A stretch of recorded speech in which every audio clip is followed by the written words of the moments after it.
రాత్రి 12 గంటలు. ఇది ఒక కుటుంబం జీవితాన్ని మార్చేసింది. ఒక చిన్న ఫోన్ కాల్ ఆ కుటుంబం జీవితం మొత్తం మారిపోయింది. అయితే ఈ సంఘటన హైదరాబాద్‌లో జరిగింది. ఈ జరిగిన సంఘటన పోలీసులకు చాలా షాకింగ్ న్యూస్‌గా మారిపోయింది. ఒక అమ్మాయి సడెన్‌గా మిస్సింగ్ అని నిజం బయటపడినప్పుడు అందరూ నిశ్శబ్దంగా మారిపోయారు. అంటే అది అసలు ఏం జరిగింది? ఆ అమ్మాయి మిస్ అవ్వడం ఏంటి? అసలు ఆ ఫోన్ కాల్ ఎవరు చేశారు? ఏం జరిగింది? అనేది తెలియాలంటే ఈ వీడియోని చివరి వరకు స్కిప్ చేయకుండా చూడండి. ఈ సంఘటన 2023 జూలైలో జరిగింది. హైదరాబాద్‌లో ఒక చిన్న కాలనీ. ఆ కాలనీలో 19 ఏళ్ల సంజన డిగ్రీ చదువుతుంది. చాలా సైలెంట్ అమ్మాయి. ప్రతిరోజు కాలేజ్‌కి వెళ్ళి వచ్చేది. ఇంటికి వచ్చేది. ఒకరోజు సాయంత్రం 6 అయింది. అయినా కానీ ఆ అమ్మాయి ఇంటికి రాలేదు. అలాగే ఆ అమ్మ ఫోన్ చేసింది. స్విచ్డ్ ఆఫ్ అని వచ్చింది. సరేలే మొదట ఫ్రెండ్స్ దగ్గర ఉన్నారని అందరూ అనుకున్నారు. కానీ రాత్రి 9 అయినా కూడా ఆ అమ్మాయి ఇంకా ఇంటికి రాలేదు.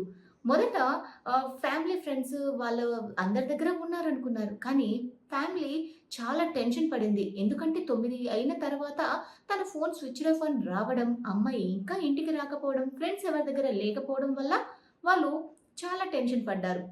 వెంటనే పోలీస్ స్టేషన్‌కి వెళ్లి కంప్లెయింట్ అయితే ఇచ్చారు. పోలీసులు మొదట ఇది సాధారణ మిస్సింగ్ అనే అనుకున్నారు. కానీ సీసీటీవీ ఫుటేజ్ చూసిన తర్వాత కేసు పూర్తిగా మారిపోయింది. సంజన చివరిసారి బస్ స్టాప్ దగ్గర కనిపించింది. అయితే ఆమె పక్కన ఒక బ్లాక్ బైక్ అయితే ఉండింది. అయితే హెల్మెట్ వేసుకున్న వ్యక్తి ఆమెతో మాట్లాడాడు. ఆ అమ్మాయితో మాట్లాడిన తర్వాత ఆ అమ్మాయి అబ్బాయితో బైక్ ఎక్కి వెళ్ళిపోయింది. పోలీసులకు బైక్ నంబర్ ట్రేస్ చేశారు. అయితే ఆ బైక్ రవి అనే అబ్బాయిదని అర్థమైంది. అయితే రవి ఒక ప్రైవేట్ కంపెనీలో పనిచేసేవాడు. పోలీసులు అతన్ని విచారించారు. మొదట అతను చెప్పాడు, "మేం ఫ్రెండ్స్ మాత్రమే. మేము ఫస్ట్ బస్ స్టాప్ దగ్గర కలిసాము." కానీ అతని మాటల్లో బస్ స్టాప్ దగ్గర దించాను అని చెప్పిన తర్వాత కూడా అతని మాటల్లో ఏదో తడబాటు పోలీసులకు అనుమానాన్ని కలిగించింది. అతని మాటల్లో చాలా తేడాగా అనిపించింది. పోలీసులు రవి ఫోన్ కాల్ డేటాని చెక్ చేశారు.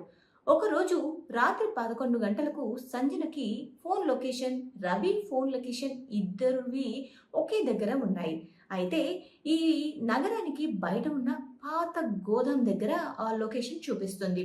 సో వాళ్ళేం చేశారంటే అక్కడ కనిపించిన దృశ్యం పోలీసులు వెంటనే అక్కడికి వెళ్లారు. అక్కడ కనిపించిన దృశ్యాన్ని చూసి పోలీసులందరూ చాలా షాక్ అయిపోయారు.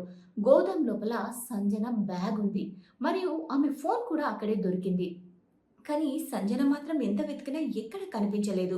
అయితే రవిని పిలిచి మళ్ళీ కఠినంగా విచారించారు.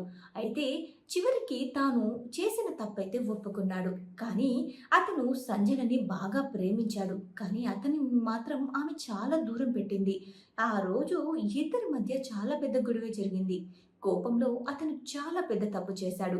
రవి చెప్పిన వివరాల ఆధారంగా పోలీసులు ఒక చెరువు దగ్గర ఆ అమ్మాయి గురించి వెతికారు. ఆ తర్వాత ఆ వార్త అందరినీ బాగా కలిచివేసింది. రవి చెప్పిన ఆధారాల వివరంగా పోలీసులు చెరువు దగ్గర మొత్తం కూడా వెతికారు. అయితే కొన్ని గంటలు వెతికిన తర్వాత అక్కడ సంజన కనిపించింది. ఆ వార్త మొత్తం ప్రపంచాన్ని కుదిపివేసింది. సంజన కుటుంబం పూర్తిగా కుంగిపోయింది. పోలీసులు రవిని అరెస్ట్ చేశారు. కోర్టులో అతను చెప్పిన ఒకే ఒక్క మాట అందరినీ మౌనంగా మార్చేసింది. ఒక్క కోపం నా జీవితాన్నే నాశనం చేసింది అని తనైతే ఒప్పుకున్నాడు. చిన్న కోపం, చిన్న నిర్ణయం కొన్నిసార్లు జీవితాలని పూర్తిగా మార్చేస్తాయి. నమ్మకం పెట్టుకున్న వాళ్ళే కొన్నిసార్లు పెద్ద ప్రమాదంగా మారతారు. ఇలాంటి సంఘటనలు మళ్ళీ జరగకూడదంటే జాగ్రత్త చాలా అవసరం. అయితే ఇంతకీ సంజనకు ఏమైంది అని అక్కడ చాలా నిశ్శబ్దంగా ఉంది. చుట్టూ చెట్లు, ఎవరు ఎక్కువగా రాని ప్రదేశం. రాత్రి సమయం కావడంతో పోలీసులు టార్చ్ వేసి వెతకడం, సెర్చ్ చేయడం ప్రారంభించారు. అయితే సంజన తల్లిదండ్రులు కూడా అక్కడే ఉన్నారు. వాళ్ళు కూడా వెతకడం కనిపిస్తుంది.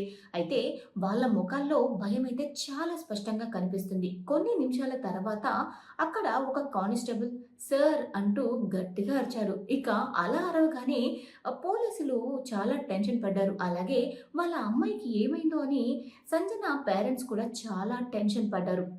ఒక్కసారిగా అందరూ అక్కడికి పరుగెత్తుకుంటూ వెళ్లారు.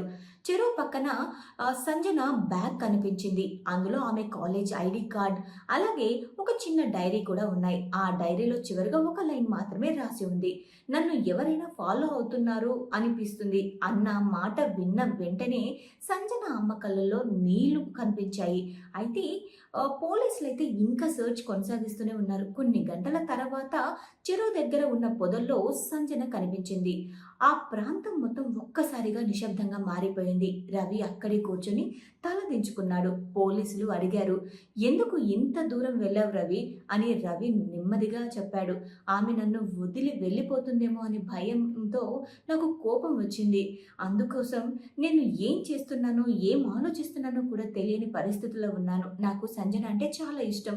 సంజన లేకుండా నేను బ్రతకలేను అనిపించింది. నన్ను దూరంగా వదిలి వెళ్ళిపోతుందన్న ఆలోచన నేను తట్టుకోలేకపోయాను" అంటూ ఇక రవి తన ప్రేమను అర్థమయ్యేలాగా వివరించాడు. కానీ ఆ మాటలు విన్న పోలీసులు కూడా కొన్ని సెకండ్లు చాలా మౌనంగా ఉండిపోయారు.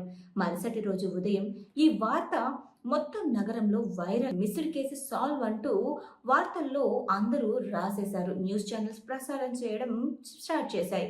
అయితే సంజన కుటుంబం అయితే చాలా కుంగిపోయింది. ఇన్నాళ్లుగా అల్లారు ముద్దుగా పెంచుకున్న కూతుర్ని అలాంటి పరిస్థితుల్లో చూసి చాలా కుంగిపోయింది కుటుంబం అంతా. కానీ అతను మాత్రం ఒకే ఒక్క మాట చెప్పాడు, "ఒక్క నిమిషం కోపం నా జీవితాన్నే మార్చేసింది. నాకు జీవితాంతం శిక్షగా మారింది" అంటూ ఈ అసలు తను చేసిన మిస్టేక్‌ని మొత్తం కూడా చెప్పేశాడు. చిన్న కోపం, చిన్న నిర్ణయం కొన్నిసార్లు జీవితాల్ని నాశనం చేస్తుంది. నమ్మకం పెట్టుకున్న వాళ్ళే కొన్నిసార్లు పెద్ద ప్రమాదంగా మారుతారు. ఇలాంటి సంఘటనలు మళ్ళీ జరగకూడదంటే జాగ్రత్త చాలా అవసరం. ఈ వీడియో కనుక మీకు నచ్చితే లైక్ చేయండి. ఇలాంటి మరెన్నో తెలుగు రియల్ క్రైమ్ స్టోరీస్ కోసం వెంటనే మా ఛానల్‌ని సబ్స్క్రైబ్ చేసుకోండి. మరియు మీ అభిప్రాయాన్ని కామెంట్ రూపంలో తెలియజేయండి. Thanks for watching my video.